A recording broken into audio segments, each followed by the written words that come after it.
Welcome to our deep dive, and today we're going to be focusing on the intriguing Dr. Aphra. Dr. Aphra, yeah. Chelli Lona Aphra, right? That's it. So our listeners are interested in kind of understanding, what makes her tick, what's her background, what are some of her major accomplishments, relationships. Oh, yeah. And then also her time working with Darth Vader. Right. Which is a big part of her story. Huge part of her story. So we've got a bunch of excerpts that kind of detail her early life. Okay. Scattered accounts of her adventures. We've got whispers about her dealings with the dark side. Oh, this is going to be good. So this should be a lot of fun. Yeah. And right off the bat, I'm struck by how her life seems to be this push and pull between her pursuit of knowledge and her own demons. That's true. It's like right from the start. Yeah. The tension is there. And our sources take us back to her childhood on Thranitic. Oh, peaceful Thranitic. Right. Peaceful world. But can you tell me a little bit about her parents? Well, her father, Chelli Aphra, was obsessed with the Ordu Aspectu, which was... The Ordu Aspectu. Now remind me. They were a splinter group of Jedi who diverged from the Jedi Order's traditional teachings. Okay. And he was obsessed with uncovering their history. Just absolutely loved it. So he was a scholar. Total scholar. Very idealistic. Yes. Then you have her mother, Lona, who had a completely opposite viewpoint. Right? Polar opposite. Yeah, she believed in strength, order, very much a survival of the fittest kind of. Exactly, yeah. Very pragmatic, and strength and order, she thought that was more important than... More important than good and evil. Absolutely. Like the Jedi Order, the whole bit. Yeah, didn't really buy into it. So you've got these two forces kind of influencing young Chelli as she's growing up. Right. What an interesting dynamic. Talk about a dichotomy. Yeah, I mean, it really kind of lays the groundwork for her own morally gray nature later on. Right. You can see the seeds of it. It's like she absorbed a little bit of both of them. A little bit of both, exactly. Yeah. And created this very unique... A cocktail. Yeah, like a cocktail, a personality cocktail. Exactly.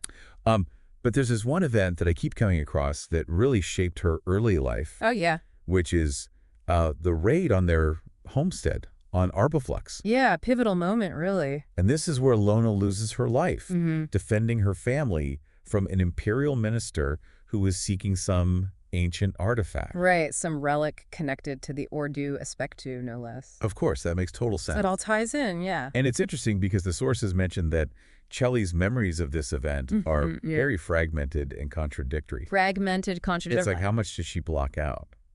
Trauma, the mind does funny things. Yeah, and then there's this other detail about her undergoing a psychological evaluation afterwards. Yeah, that comes up again and again later. It's fascinating. It's almost like foreshadowing the baggage that she carries throughout her life. You said it. There's just this one detail that just chills me to the bone. What's that? Upon returning to Thranitic, Aphra burns down her father's house. Oh, yeah, almost taking him with it, too. Right. I mean, it's a strong image. Oh, very strong. And it's got to be so complex, right? I mean, some people see it as her trying to just break free from the past. Sever the ties. Completely sever any ties, yeah. But at the same time, she is protective of her father. There's that element, too. It's like she pushes him away, but also tries to keep him safe. It's a strange dynamic. Very strange. So now we have this foundation, right? Okay, yeah. Conflicting ideologies from her parents, this trauma, and then a rebellious streak a mile wide. It's all there. This brings us to her university years. Ah, University of Barliff. Right. And she dives into archaeology. Head first. But was she a model student? Oh, absolutely not. No, I didn't think so. She clashed with her instructor, Sava Tubnix. Yeah, from day one, they just butted heads. What was it about? Well, he was all about the traditional methods, very by the book. Sure. And Aphra was much more hands-on, risk-taking. Didn't want to be in the classroom. Not at all. She believed that the most fascinating discoveries were hidden in the most dangerous places. Which, I mean, sounds like Aphra, right? Oh, absolutely. Any other significant figures from her university days? Well, this is where Sanastaros enters the picture. That's next door. So. Another student. And at first, they seem to connect, both adventurous, pushing boundaries. I bet that relationship is a whole other deep dive. Oh, we'll get into that later. It's complicated. Yes, sounds like it. But let's stick with Aphra's academic journey for now. So she eventually earns her doctorate. She does, but not without some shenanigans. Okay, let's hear about this. Remember the Aberson symbiotes we mentioned earlier? Parasitic creatures, mind control, the whole 9 yards. That's the one. Highly illegal, incredibly dangerous. Not something you want to mess with. Definitely not. So how does this tie in to Aphra getting her doctorate? Well, she planted some in a ruin and then blackmailed Tubnix. Blackmailed her instructor. Oh, yeah. Threatened to expose him if he didn't help her secure her degree. That's both. Very Aphra, right. Ethics. Yeah. Not a top priority. Clearly not. But it shows her cunning, you know. Oh, she's clever. Willing to manipulate. Master manipulator. To get what she wants. Always. So now we have this morally ambiguous archaeologist who likes to break the rules, is thirsty for knowledge. And has a knack for making enemies. And enemies, yes. And allies. Who knows? Right. So what happens next? Well, this is where her path takes a turn towards Darth Vader. Okay, how does that happen? She runs into the droid Gotra. The droid Gotra. Yeah, a faction of separatist battle droids that survived the Clone Wars. Still kicking around. Somehow, yeah. Wow. And they hire her to acquire some pretty powerful droid tech. So now she's working with battle droids. It's quite a leap from the classroom. Quite a leap, and these adventures really show off her resourcefulness and her disregard for the law. So which of these adventures caught Vader's eye? Well, there's this encounter with Maz Kanata. Maz Kanata, the pirate queen. That's her vast network, castle full of artifacts. A legend. Aphra tries to steal some tech from her, but has to escape empty-handed. Sounds like Aphra. Oh, yeah. But she uses her quick wit to evade Kanata's forces. So a potential failure turned into a daring escape. Classic Aphra, yeah. Did this lead her to Vader? Not directly, but it shows the skills that Vader would have appreciated. Right, okay. Then there's the whole 000 situation. Oh, 000. I've heard whispers about this droid. Protocol droid, like 3PO, but obsessed with torture. No, that's not good. Aphra tried to get his personality matrix from a collector named Yutani Zane. What could go wrong? A lot, actually. It goes spectacularly wrong, and guess who shows up? Darth Vader. Darth Vader. What did Vader see in her? Well, Vader was looking for allies outside the Empire. He'd been demoted. Oh, right, the whole Death Star fiasco. Exactly. He needed his own resources, his own power base. So he saw Aphra's skills, her willingness to operate outside the law. And her potential to be a valuable asset. A match made in, well, a dark corner of the galaxy. You could say that. So Aphra's descent into the world of Darth Vader begins. And what a descent it is. We'll have to pick that up in part 2. Oh, we'll get into all the juicy details. Can't wait. It's going to be good. It's going to be a wild ride. Oh, yeah. Welcome back to our deep dive into Dr. Aphra. Last we left off, she'd just been recruited by Darth Vader. Dangerous position to be in. Extremely dangerous. Especially for someone like Aphra. So what were some of the first things Vader has her do? Well, he tells her to activate 2 very special droids. Oh boy. 000, the protocol droid. Born with a penchant for torture, right? That's him. And BT-1. Okay, remind me about BT-1. Assassin droid disguised as an astromech. Oh yeah, the unassuming one. Exactly. So what's Vader's plan with this terrifying duo? Tools. Think of them as tools.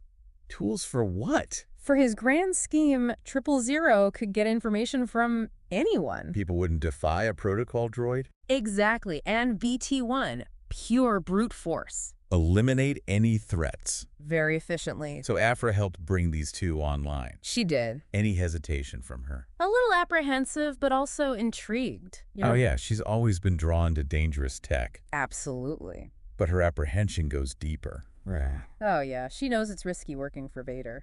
I mean, who wouldn't be nervous? He's not known for his patience. Not at all. There's this one moment where she actually asks him... Asks him what? How he plans to kill her when he's done with her. She asked him that. To his face. Straight up with that dark humor of hers. But it's a serious question. Oh, absolutely. She knows the danger. So what did Vader say? He deflects, but it's clear she's expendable in his eyes. But he keeps her around. He needs her skills, but doesn't fully trust her. It's a weird dynamic. Very constantly proving her worth, but also watching her back. So what kind of missions did he send her on? One of the first was a heist, stealing Imperial credits. Stealing from the Empire? Vader's building his own resources, remember? Oh, right. His own power base. This is how he's funding it. So Aphra's undermining the Empire. In a way, yeah. How'd she pull off the heist? Bounty hunters. She assembled a crew. Like who? Black Chrysantan, the Wookiee, Bosk, the Trandoshan. That's a volatile group? Oh, yeah, but Aphra's a master at playing people. Keep them in line. Exactly. Exploit their weaknesses. But it's risky. High stakes, one wrong move. And she thrives in this chaos. She does. Any other missions that stand out? He sent her to investigate Padme Amidala's death. His wife. Yes, the mother of his children, the children he didn't know he had. So Aphra's digging into Vader's past. Exactly, a past he's trying to bury. That's got to be dangerous for her. Oh, incredibly, but she uses it to her advantage. How so? This is information Vader wants. She's buying herself time. Staying alive. Exactly. But playing with Vader's emotions. Not a good idea. Were there close calls? Several. Vader almost killed her a few times. Suspecting betrayal. Or maybe she just outlived her usefulness. He's not sentimental. No, not at all. So how does she survive all this? Cunning, improvisation, and blackmail. Blackmail. Always gathering information, leverage. In case she needs to use it against Vader. That's Aphra. Always thinking ahead. Smart, but so risky. Living on the edge. So what about her relationships during all this? Things with Sana Starros go south. That was inevitable. Aphra betrays her to save herself. Classic Aphra. Leaves Starros stranded, furious. Makes sense. That trust is broken. Any other relationships during this time? She develops feelings for Magna Tolvin. Magna Tolvin, the Imperial officer. The one and only. Wow. So attraction, manipulation, conflicting loyalties? The whole package, very messy, very passionate. Sounds like a recipe for disaster. And heartbreak, definitely heartbreak. So Aphra's personal life is just as chaotic. Seems to be a pattern, pushing people away. Before they can get too close. Goes back to that childhood trauma, you know? The loss, the memories, the evaluation. It all plays a part. Makes it hard to form lasting bonds. Expecting betrayal, it's a cycle. So we have Aphra working for Vader, navigating relationships. Always on the run. What happens next? Well, her time with Vader doesn't end well. He tries to kill her. Let's just say, things get even more complicated. Sure, let's save that for part 3. The final chapter. Can't wait. It'll be a doozy. Welcome back to our deep dive into the world of Dr. Aphra. The final chapter. And things are heating up. Vader just tried to kill her, right? Yeah, tried to eliminate her. I mean, you can't really blame her for expecting that to happen eventually. Right. She knew it was always a possibility. So how does she get out of this one? Well, you know, Aphra, she uses her wits, her knowledge of Vader. Oh yeah, she knows how to play him. Exactly. She manages to escape. Just like that. Well, not just like that. It's pretty daring. I bet, does she use any tricks? Blackmail. She even blackmails him. With what? Information about his secret operations, his plans. So even facing death, she's still scheming. That's Aphra. Always thinking ahead. Does this change her at all? Not really. Still drawn to danger. Like a moth to a flame, can't resist the allure of artifacts, forbidden tech.